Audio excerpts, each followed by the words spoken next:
In 2014, I took my then fiancée Sarah on a small trip over the summer to a lake house 4.5 hours from us. It was just a nice rental place secluded on the edge of a lake with great views and seemingly very peaceful. I didn't get a chance to propose to her in a romantic way, like on vacation or something, because of how busy we always were. This was kind of the after-proposal mini honeymoon trip that we were both able to plan together. When we arrived at the lake house, it seemed really nice. Well-maintained, large open windows, and from what we could tell from looking around, no other cabins or lake houses were nearby. It kind of caught us off guard, assuming we'd see several others lining the water. Anyway, we got there late, so we unpacked and slept through the night. That following day, we spent most of our morning down by the water, just watching the waves and talking about life. Sometime later, Sarah got up to run inside and use the bathroom, and I stayed down by the beach waiting for her. I'd say only a minute after she left, I suddenly heard a scream from behind me. Sounded like it either came from the front of the lake house or possibly in the woods further behind it. I instantly jumped up and started sprinting over to make sure Sarah was okay, thinking the worst, that someone attacked her, or maybe there was a bear or something. I honestly don't know, but my mind was racing and I was genuinely terrified. Though, when I got up to the front of the house, nothing was there. It was dead quiet, and all the trees were still. Then I heard the door open behind me, and Sarah stepped out, asking what I was doing. I was so relieved to see her unharmed, but also very confused. I mean, I just heard her, or I guess another woman, screaming at the top of their lungs from somewhere nearby. My fiancée says she didn't hear it and had no idea what I was talking about. I looked out into the woods for a few more seconds, but then just tried to brush it off and we walked back to the lake. When we sat back down, I explained again what I heard, this time more calmly. It really sounded like a woman, but out here. Nothing else was nearby at all. Why would there be just a woman in the forest near the lake house? Eventually, Sarah made a good point, that if it really was another person needing help, they would have come running up to me or the lake house, and definitely would have screamed more than just once. After thinking about it for a bit, I agreed that I probably just misheard it, and we went on with our day. We sat outside for a few more hours and then went in to eat lunch, and spent the rest of the evening having drinks on the balcony that overlooked the water. It was really calming, and Sarah seemed to be enjoying the getaway, which was all that mattered. Around 10, with it being fully dark out and having drank probably too much, we both went upstairs and got in bed. She fell asleep pretty quick, but for some reason I couldn't. I laid awake for a while. I think when I eventually rolled over and checked my phone, it said it was 1:15 a.m. That's when I decided to just get up and head downstairs. Maybe quietly watch TV or something until I could get myself to sleep. It was kind of frustrating though, because I was actually very tired, but I just couldn't fall asleep for whatever reason. I went down to the kitchen and got a glass of water, then went to the living room and turned the TV on, keeping the volume low and laying on the couch. Fairly soon after being down there, I started to realize how uneasy I felt. With the massive windows, there were no curtains or blinds, so it felt like anything or anyone could be looking in at me from the darkness outside.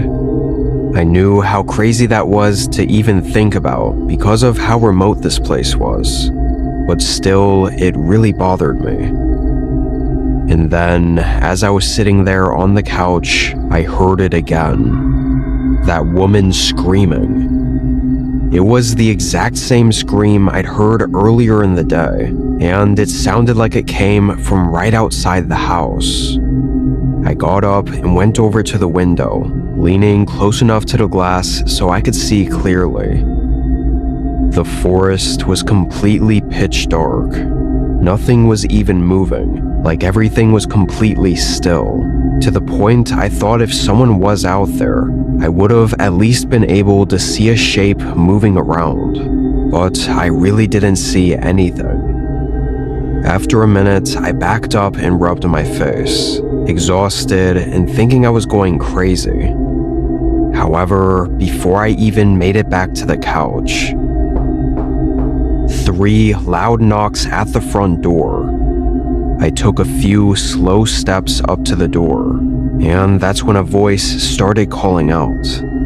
It was a soft woman's voice, sounding like she was maybe early 20s, and she just said hello and is anyone home. Her voice was shaky, like she was lost or needed help. I walked up closer to the door, but still had this incredibly unsettling feeling about this. She called out again, asking if I could open the door and let her in, that it was cold outside and she just needed help. What was unnerving about this was I could tell from the way she was asking and talking that she already knew I was behind the door, like she probably had seen me standing in the window. I leaned in and looked out the small hole in the door to see what she looked like. The woman didn't look at all like what I thought she would. She was pretty tall. She looked older, too, not like some innocent, helpless girl. And she wasn't moving either, like she was stiff, just standing there. After 15 seconds of looking at her, and it being very quiet, I hesitantly put my hand on the door handle, thinking about cracking it open to assess the situation a little better. But the moment my hand touched the handle, her arm extended and grabbed the other side of the handle. The sudden movement actually startled me. It was like she somehow knew I was about to unlock the door. I let go of the handle, and immediately she called out again, in that helpless, weak voice. I ran upstairs and got Sarah to wake up. Right when she got up, there were 3 more knocks at the door downstairs, but by the time she actually came downstairs and I had her look outside, the woman was gone. Those 3 knocks she heard were the only proof I had that someone was outside the lake house. Thankfully, when I told her the rest, she seemed to believe me, and was willing to help me pack everything. We waited until morning to leave, though. Over a decade later, and now married, I still think about what happened at that lake house. Between all the screaming and the woman showing up at the house and just everything, I really don't even know what to think was going on out there. I can't help myself but constantly wonder what might have happened if I opened the door, or even just unlocked it. Like what I'd see, or what she'd look like, or if something else would have happened. I know it's probably best I just try to forget about it, though. This was only a couple years ago, right toward the end of summer after most people had gone back to school or work. I took some time off to go on a solo vacation to meet up with some of my friends. They still lived in my hometown where I grew up at, which was just a small 3,000 population town tucked away from everything else. I chose to fly there and just rent a car instead of driving 30 hours. Because the town was so small, the nearest airport was at a city 40 minutes out, and even then, it was a very small airport. I don't fly often, but the plane I was on was much smaller than those big commercial planes I was used to. It wasn't full either. There were only like 20 other people on the plane. I had a window seat and figured since it was so empty, I'd have that row to myself. But right before they closed the terminal, a guy walked in and sat down right beside me. He looked late 40s and had messy hair and an untrimmed beard. I had my headphones in and just kept to myself, though for the whole flight, I kept catching the man looking at me. Not just glancing over or trying to look out the window. He was looking at me with these dead, creepy eyes, and he wouldn't even look away once I caught him. I didn't feel threatened or scared or anything like that, but just weirded out. When the plane landed, I was very happy to get out of there and just get my rental car and head down to my hometown. I checked into a small rental house on the edge of town, then hung out with my friends for the rest of the day. We went to a local bar to end off the night, and I got a taxi back to the rental.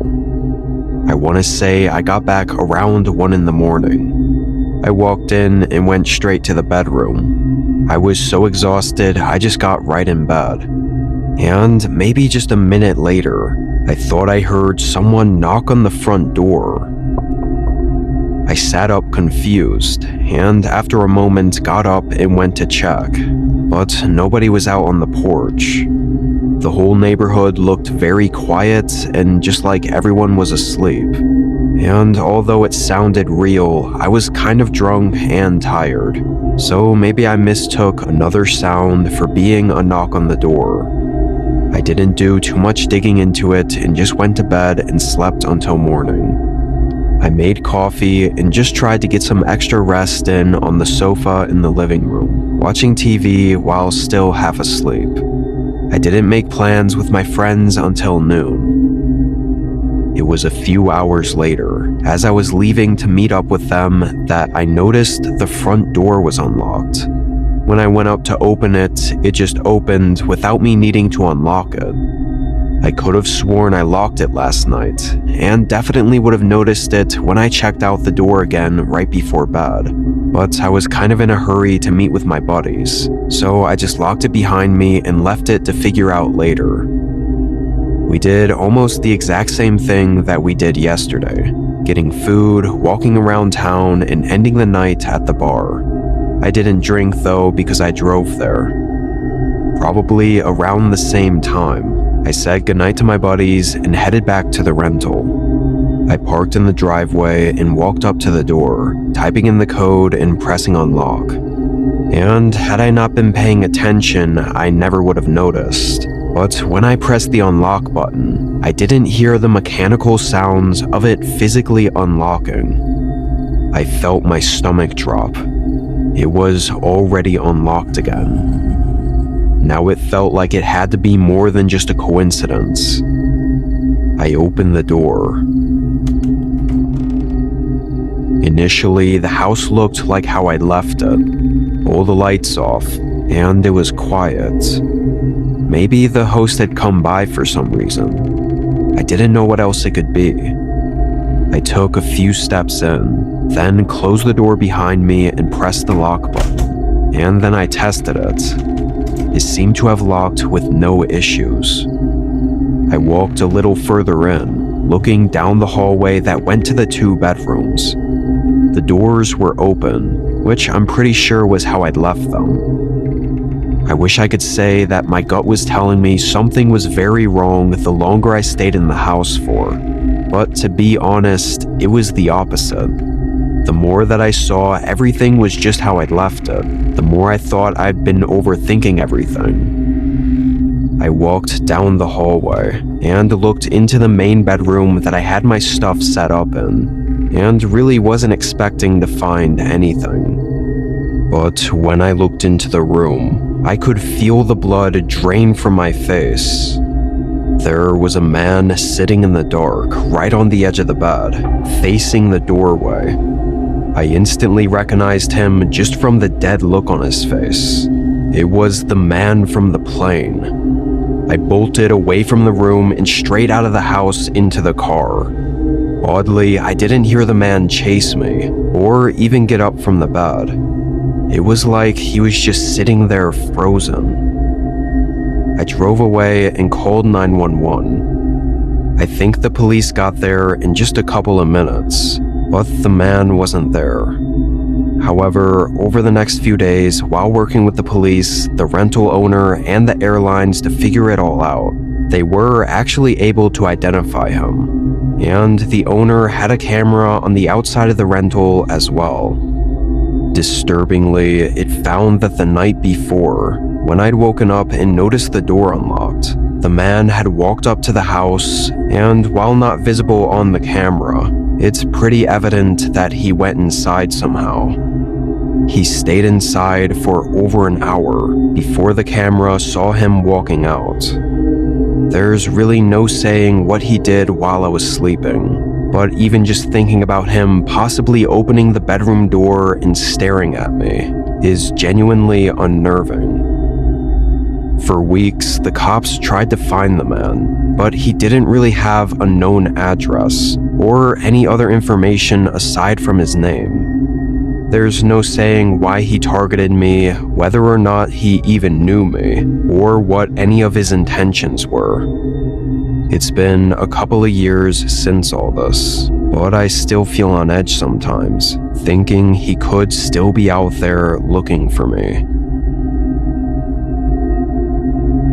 Early last summer, I took 3 weeks off to road trip in my RV up the Pacific coastline. I didn't have too many specific destinations, and more so was just stopping wherever I thought looked nice. The end destination, I guess you could say, was the Olympic National Forest in Washington, a little bit further inland from the coast, before I'd turn back around and head home. This happened about midway through my trip. I was driving on a secluded highway through the forested areas just below Olympic National Forest. I noticed early on that very abruptly the roads got much quieter. I'm not sure if it was one of the turns I took off the main highway, or just that nobody came this way, but there was no one else. For being summer, even at just the beginning, it was still kind of strange. I would have thought a lot of people would be road tripping about now. As it started getting later in the day, I turned off that already empty highway onto an even lesser used forest road that had several pull-offs for camping. None of them were taken, so I just chose the best one and parked. I then set up everything inside and outside, and when I was done, I looked around. The area I was at was just wet, rainforesty type trees in all directions. I'd camped in a lot of places before, some very similar to this, but this one felt a lot more isolated, not seeing any cars for, I don't know, probably an entire hour on that highway. And this forest, the more I looked around at it, the more I just felt off about it.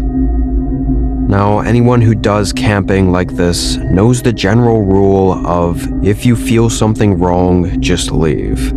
Literally everyone says it, but I honestly thought I was being insane for feeling off, when clearly not a single other person was around. I told myself I'd wait it out, chill for a few hours, and if by sunset I still feel strange about it, then I would leave.